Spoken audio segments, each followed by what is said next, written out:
सनातन का अर्थ होता है जो अनादि और अनंत हो, जिसकी कोई शुरुआत नहीं और कोई अंत नहीं। और धर्म का अर्थ केवल पूजा या मजहब नहीं है, बल्कि कर्तव्य, व्यवस्था और सत्य के पालन की विधा है। सनातन धर्म में 10 दिशाओं का उल्लेख है। ऊर्ध्व, अधो, पूर्व, पश्चिम, उत्तर, दक्षिण, ईशान, नैऋत्य, आग्नेय और वायव्य। हर दिशा का एक दिक्पाल होता है, यानी उस दिशा की ऊर्जा का रक्षक देवता। जैसे ईशान दिशा के शिव, पूर्व के इंद्र, दक्षिण के यम, पश्चिम के वरुण। इसलिए वास्तुशास्त्र या यज्ञ में दिशाओं का विशेष ध्यान रखा जाता है, क्योंकि हर दिशा एक शक्ति होती है। कामधेनु गाय समृद्धि का प्रतीक है, ऐरावत स्थिरता का, कल्पवृक्ष इच्छा शक्ति का, संजीवनी बूटी पुनर्जन्म और पुनर्जीवन का। सनातन धर्म प्रतीकों के माध्यम से हमें ब्रह्मांड की गहराई समझाता है। उत्सव केवल त्योहार नहीं, बल्कि आत्मा की सफाई है। सनातन धर्म कभी केवल पूजा नहीं सिखाता, वह जीवन जीना सिखाता है। देखिए, यम नियम आत्मा की रीढ़ है। अहिंसा, सत्य, ब्रह्मचर्य, संतोष, तप, ये वो नियम हैं जो मनुष्य को देवत्व की ओर ले जाते हैं। और जब आप इन सिद्धांतों पर चलना शुरू करते हैं तो समझिए आप सनातन के मार्ग पर हैं। नमस्कार दोस्तों, मैं हूं आपका होस्ट वरुण भंसाली और आप सुन रहे हैं संस्कृति की जड़ें, एक ऐसा पॉडकास्ट जहां हम खोजते हैं अपने सनातन धर्म की गहराइयों में छिपे वो सत्य जो शायद आज की पीढ़ी भूल चुकी है। आज हमारे साथ है विनय खन्ना जी, जो वर्षों से सनातन संस्कृति, वेद और प्राचीन भारत के ज्ञान पर काम कर रहे हैं। विनय जी, स्वागत है आपका बहुत बहुत इस पॉडकास्ट में। धन्यवाद जी, धन्यवाद। बहुत खुशी हुई आज यहाँ आकर, क्योंकि जब भी सनातन धर्म की बात होती है आत्मा जैसे मुस्कुरा उठती है। जाहिर तौर पर विनय जी, शुरुआत अपन यही से करते हैं। सनातन धर्म शब्द बहुत सुनते हैं, पर असल में इसका मतलब क्या है? देखिए, बहुत ही सुंदर प्रश्न है। सनातन का अर्थ होता है जो अनादि और अनंत हो, जिसकी कोई शुरुआत नहीं और कोई अंत नहीं। और धर्म का अर्थ केवल पूजा या मजहब नहीं है, बल्कि कर्तव्य, व्यवस्था और सत्य के पालन की विधा है। तो सनातन धर्म का मतलब हुआ वह जीवन प्रणाली जो सृष्टि के आरंभ से चली आ रही है और सदा तक चलेगी। बहुत ही सुंदर बताया सर आपने, जो सृष्टि के प्रारंभ से चली आ रही है और आगे भी चलती रहेगी।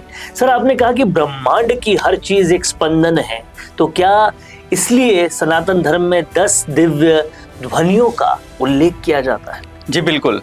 देखिए, क्या होता है कि ये जो ध्वनियाँ हैं केवल संगीत नहीं है, बल्कि ऊर्जा के स्रोत हैं। जैसे कि घंटी नकारात्मक ऊर्जा को दूर करती है, जैसे कि शंख वातावरण को पवित्र बनाता है, जैसे कि बांसुरी और वीणा आत्मा को शांति देती है, ढोल, मंजीरा, नगाड़ा सामूहिक ऊर्जा बढ़ाते हैं।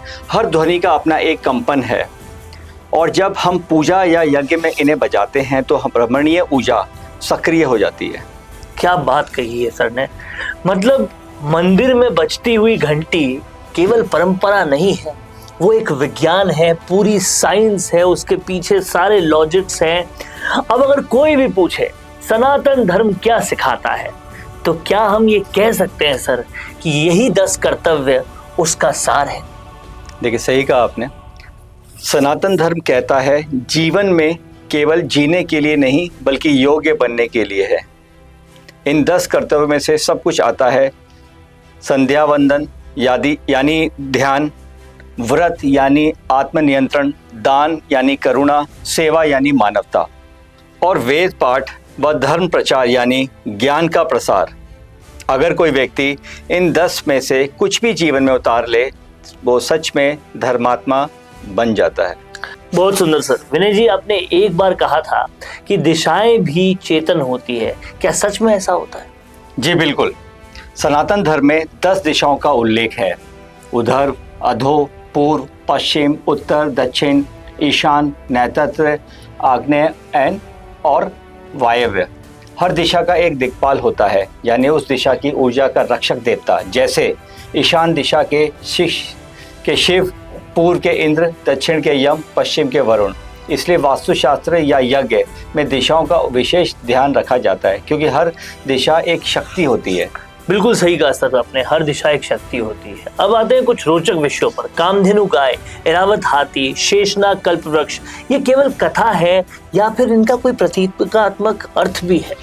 देखिए, ये बहुत गहरी बात है। ये सब ऊर्जा के प्रतीक है। कामधेनु गाय समृद्धि का प्रतीक है, ऐरावत स्थिरता का, कल्पवृक्ष इच्छा शक्ति का, संजीवनी बूटी पुनर्जन्म और पुनर्जीवन का।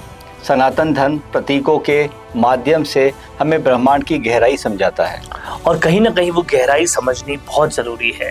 सर, ये भी दिलचस्प है कि धर्म में पेय और उत्सव तक को दिव्य कहा गया है। जी बिल्कुल सही है, क्योंकि ये केवल भोजन नहीं बल्कि ऊर्जा देने वाले तत्व हैं। चरणामृत, आप जानते हो चरणामृत, हाँ, चरणामृत और पंचामृत शरीर और आत्मा दोनों को पवित्र करते हैं। सोमरस देवताओं की शक्ति का प्रतीक है। इसी तरह उत्सव जैसे दीपावली, होली, नवरात्रि, ये हमारे जीवन के प्रकाश, आनंद और भक्ति से भर देते हैं। उत्सव केवल त्योहार नहीं बल्कि आत्मा की सफाई है। बहुत सुंदर, आत्मा की सफाई है उत्सव। सर, आज के बच्चों को अगर हम 10 पुस्तकें पढ़ाएं, पंचतंत्र, हितोपदेश, जातक कथाएं, तो शायद संस्कार खुद ब खुद आ जाएंगे। जी बिल्कुल, ये कहानियाँ केवल मनोरंजन नहीं है बल्कि नीति, विवेक और धर्म की शिक्षा देती हैं। सनातन धर्म कभी केवल पूजा नहीं सिखाता, वह जीवन जीना सिखाता है।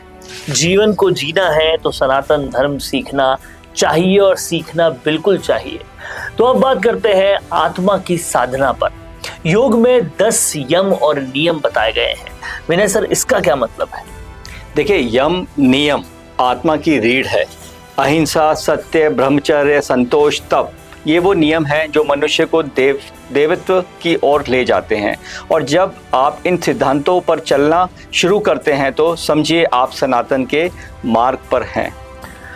सिद्धांत अगर ये ले लिए तो आप सनातन के मार्ग पर है। अगर आपको एक पंक्ति में कहना हो सनातन धर्म का सार क्या है? नहीं, बहुत सरल है। एको ब्रह्मा द्वितीयो नास्ति। ईश्वर एक है और उसी में समस्त ब्रह्मांड समाहित है। आत्मा अमर है, पुनर्जन्म होता है, कर्म ही भाग्य और मोक्ष ही जीवन का अंतिम लक्ष्य। यही है सनातन का दर्शन। बहुत ही अद्भुत। विनय जी, अगर हम आज के युवाओं से कहें कि सनातन धर्म को अपनाओ तो इसका मतलब क्या होगा? देखिए, इसका मतलब इतना ही है, सच्चाई से जियो, कर्म करो, प्रकृति से प्रेम करो और हर जीव में परमात्मा को देखो। सनातन धर्म कोई किताब नहीं, ये जीवन की लय है। और जीवन अगर आपने इस लय में जी लिया तो समझिए मोक्ष जो है आपको मिल ही जाएगा। क्या बात है विनय जी, आज का संवाद आत्मा को छू गया। दोस्तों, अगर आपको लगा है कि ये बातें दिल में उतर गई है तो याद रखिए, सनातन धर्म कोई धर्म नहीं, ये स्वयं का जीवन है। और मैं वरुण भंसाली, और ये था संस्कृति की जड़ें। अगले एपिसोड में फिर हम मिलेंगे एक नए अध्याय के साथ। तब तक ओम शांति शांति। Thank you sir.